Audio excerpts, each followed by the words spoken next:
Hi, everyone, and welcome to Business Growth Made Easy. I'm your host, Maria Fontana, your favorite business consultant, helping high-level, high-performance salon professionals scale to that next level. And I have one of my dear friends, longtime colleague, local top award-winning salon owner, and so much more, Kellie Johnson, with me today. And she's going to tell you a little bit about herself because she could do it much better than I can. Hey, Cal. Hi. Thanks for having me. You're welcome. Where do you want me to start? So just, tell the audience, I have an amazing audience, just tell them a little bit about yourself, tell them your story, a little bit about your story and how you're so amazing. So, amazing at moments.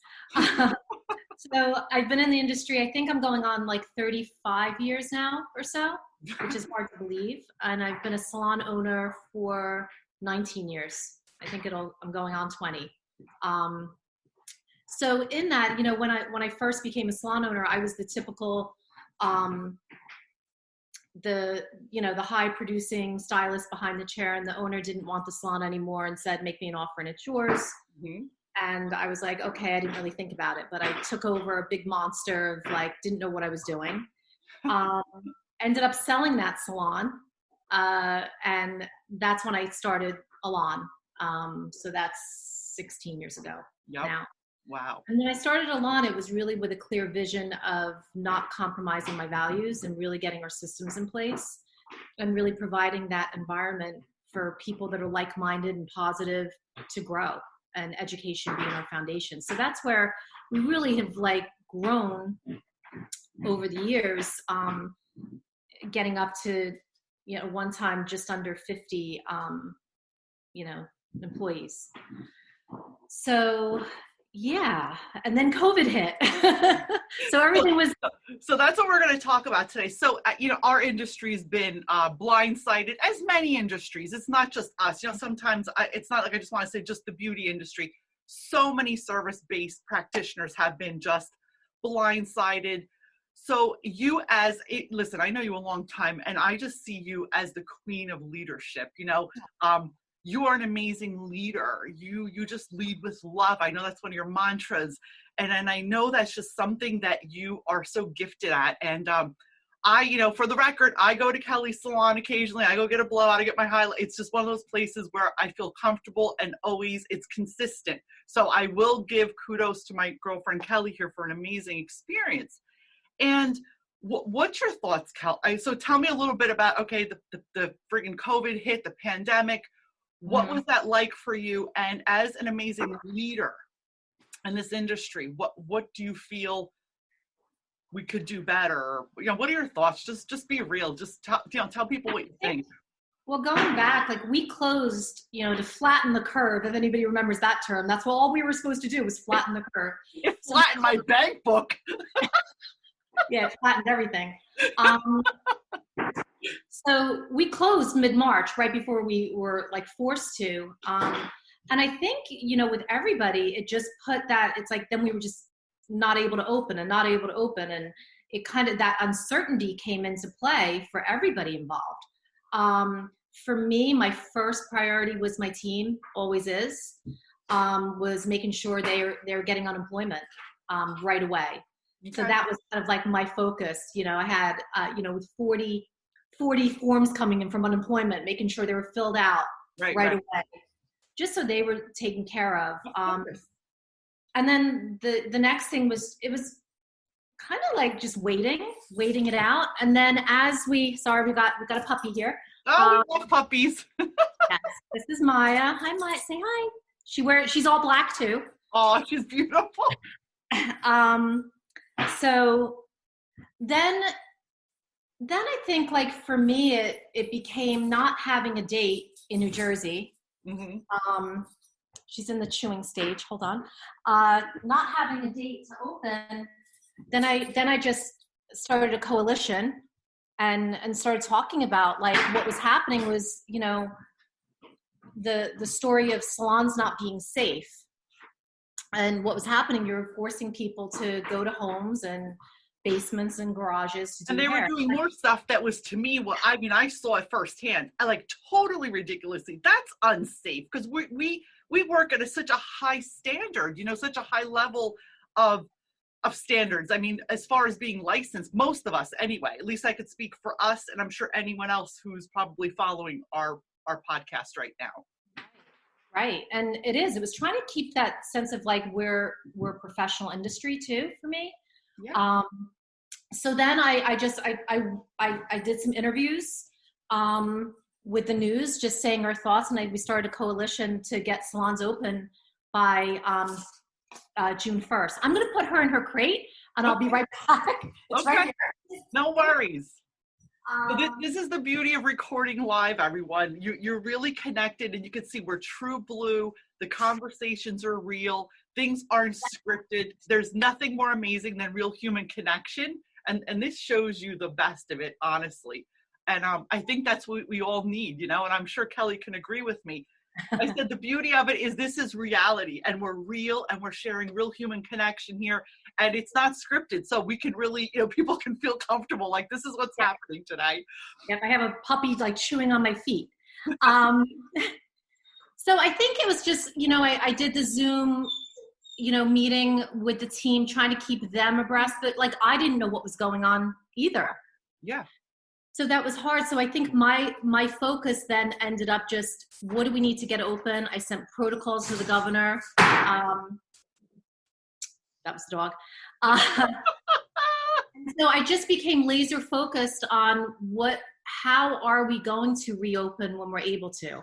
I agree. And I think that's where strength is too. I don't think anyone in my team, they know how I work, and I'm organized and systematic. That before we opened, I took 5 people at a time. We did the walkthrough of how we're going to do this when we open. Mm-hmm.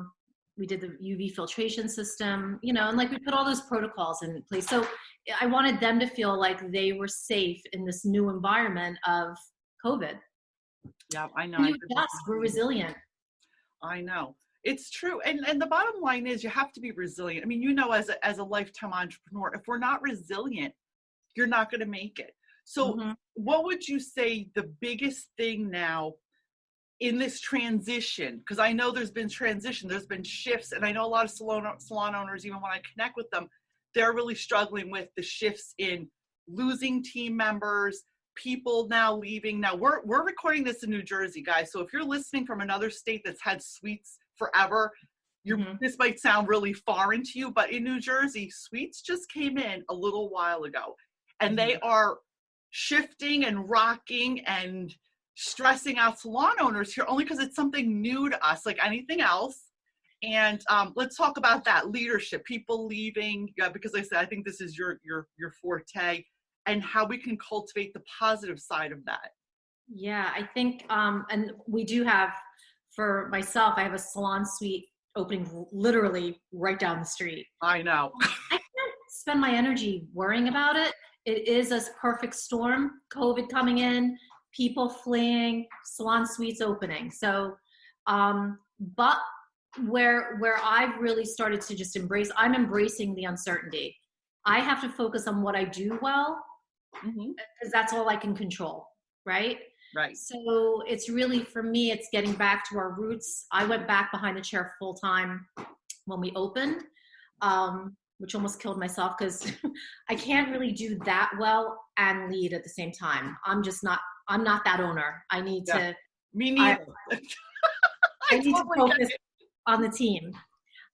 So I've backed down the days starting like just last month, January, and I'm going back to our like monthly one-on-ones where I'm really connecting with the girls, because it's hard to have a team meeting now with 40 people.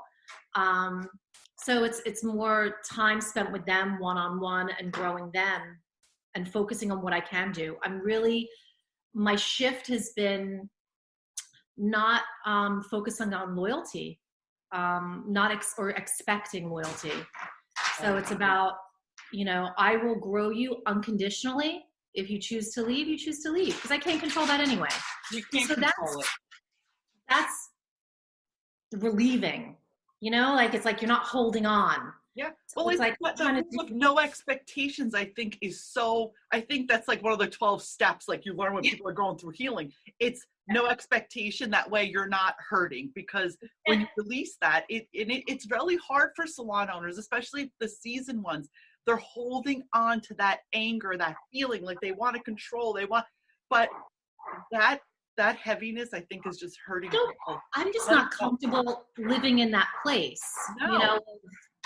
You grow someone. We train our own.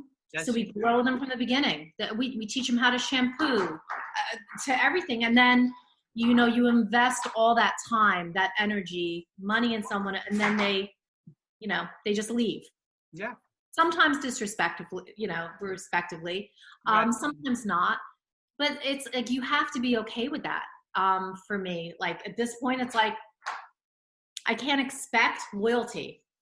I can only do what I do and then see how that works out. So I guess, what would your biggest takeaway, your biggest tip for any salon owner struggling right now with these issues, what would it be? Like, what's the one non-negotiable thing they need to do to get through this year? Because to me, the rebuild is just as hard, if not harder, than the shutdown, because now it's like a whole different playing field. Yeah. Well, I mean, there's so many different aspects, right? So it's like, as far as the business goes, I mean, we saw pre-booking, just fall to the wayside. Nobody's pre-booking because they were able to go 3.5 months without getting their hair done. So our July was huge. We beat 2019 numbers in July, but now we're down because people are stretching out even further than they were. So, the business as a whole, focusing, we did pre-book, promotions and things like that. The team, I'm just, focusing on them. And as far as a salon owner goes, like, if you're leading your team, you've just got to go back to, like, for me, it's back to the foundation, back to the basics, and keeping those systems like clear. People, as much as people say they don't like structure, people need structure, and they need to know how to play the game. And I think the lack of structure now is what's hurting business everywhere, because that's what I was thinking the other day. I thought, well, if people aren't going to work and their day is not structured and their kids are not at school, their internal structure has been screwed up. So now their even self-care structure, like you said, they're stretching out, getting their hair done.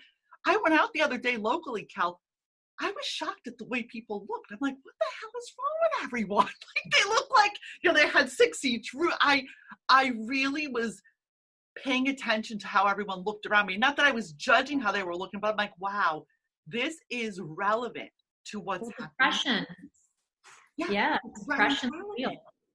And so not to stay on a negative note, what do you forecast for the next 6 to 12 months? And what do you think the game changer is going to be for the ones who, the salon owners who stick it out, get through this and move forward? I definitely think you need systems in place, as always. You need systems in place and consistency with your staff. I see education opening back up. My team, pretty much, we had a virtual education class on Monday. Mm-hmm. It's hard for the educator and it's hard for the team. I think everybody's kind of over it. Yeah, the whole like video education hands-on is a struggle. I know. Yeah. But I see that opening back up, maybe in the second quarter, which will be good. Just, emotionally and mentally, like, people, like, want that. And I think it's like, you have to have compassion too. I mean, there's people that are very fearful, and then there's people that have no fear. Right. We're very divided. We really if we're divided as a nation, we're divided in the salon too. So it's having compassion, and then at the same time, I call it the COVID convenience. People use it when it's convenient. Having a little patience with that too. So I think it's like, salon owners just need to keep their systems in place, be consistent, keep doing. We just are finishing up. We do something every year called Love Week. Mm-hmm. And it's usually around Valentine's Day, but the girls each pick a name, and it's a week of just, showing somebody like love and kindness, and just maybe a love note, or an act of service. So it's kind of like, it just builds people up. It makes people feel good when you get a note that says, you know, you're beautiful inside and out. I love So that. yeah, we do that every February. And so we're finishing up this week now, and it helps because it's daunting, and we're in a people business. People are coming, you know, clients are coming in and not feeling so good. So I think what we do is beautiful. I just want to share a quick little note with the audience. So Kellie and I live in the same town. We've known each other quite a few years. And I want to touch on this because I know you have the same vision and the same mindset on this topic as I do. And I think it's important for people to know this. You know, I'm very spiritual. We talk about love. We talk about light. We talk about doing good. But it's not just about talking about it. It's doing it. Oh. So one of the things that always stood out for me is I support Kellie. Like I said, I go to her salon. I own a salon. I've owned a bit. It doesn't matter. It's the concept of supporting each other and not being negative to all your fellow professionals, your salon professionals. What are your thoughts on, which I already know what you're going to answer, just, you know, supporting each other? I don't care if you're down the street, like no negativity. Like, what's your thoughts on this? Let's all be one, not divided. Oh, I'm so grateful for my friends that are salon owners too. I mean, I think again, it's like, not to sound cliche or quotey, but like we get further together. I actually coached a salon right down the road from me in the same town, and people couldn't understand how I was coaching her to be successful as a salon owner. And I'm like, there's 30,000 people just in our town. Like, right. There's enough for everybody. Absolutely. So again, it's like when people start to like that fear base, I just refuse to live that way. Listen, people are going to like you, they're going to hate you, and other people really aren't going to care. So I think it's constantly you being the change that you want to see. Absolutely. You know, and I'm there to support anybody that is going through it, you know, as far as you know, especially salon owners, you know, like there's too much of, especially in the past, of like stealing hairstylists from each other. And it's such a negative place where it's like we can all, you know, get along. I think it's global. I think we all need to learn these lessons. And if not now, when? Now's the time when we really have to support each other, love each other. I'm not being corny, but honestly, like be all on the same level, and really, like I said, support and love each other in a way that's non-negotiable, because this is our business. This is our industry. This is our lives. And I think it's so important. So I just want to say, yeah. So on a closing note, Cal, what's the one thing everyone should do this week? Just one action plan that they need to do this week to really start changing their energy in their business, even if they feel like just doom and gloom. One thing. Change their energy in their bit.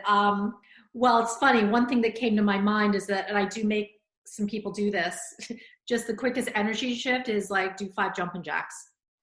There you go. Know, if you're living like in your like head in here, that's not so good.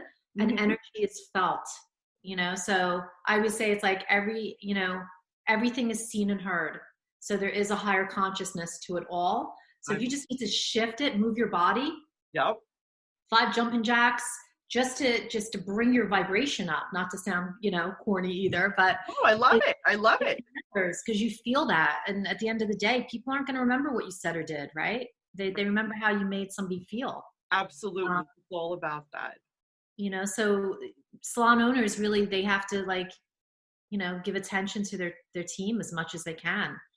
And, you know, compassion and all of that stuff. And on a closing note, I'm going to say we all need to give ourselves a little bit of grace. Us too, and not forget that. Right? Yes. Yeah. That's tough. And then I get a puppy.